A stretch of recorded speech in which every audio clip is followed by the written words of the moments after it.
We'll guide you through how to round up numbers in Google Sheets. If you find this helpful, don't forget to like and subscribe.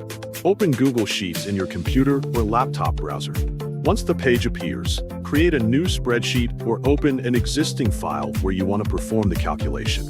After selecting the file, wait until the spreadsheet loads completely and the worksheet becomes visible on the screen.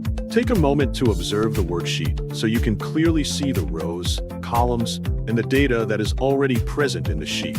Next, locate the cells that contain the numbers you want to round up. Review the numbers carefully to understand their decimal values and determine how they should be rounded. After identifying the numbers, click an empty cell where the rounded result will appear.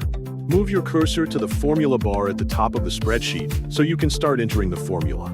Begin by typing the equal symbol to indicate that you are creating a formula. After typing the equal symbol, type the function name roundup.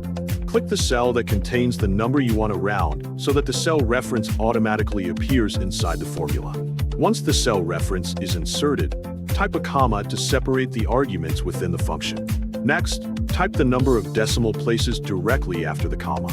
When you finish specifying the decimal places, type a closing parenthesis to complete the formula. Press Enter on your keyboard to apply the calculation. After pressing Enter, observe the rounded result appearing in the selected cell.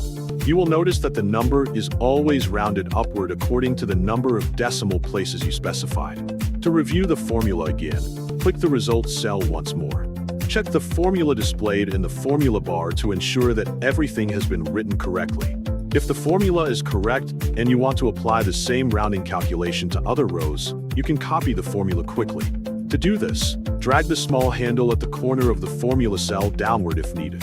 Observe the formula copying automatically to the rows below. Google Sheets will adjust the cell references for each row. Finally, review the worksheet after applying the rounding formula and continue editing your spreadsheet data as needed.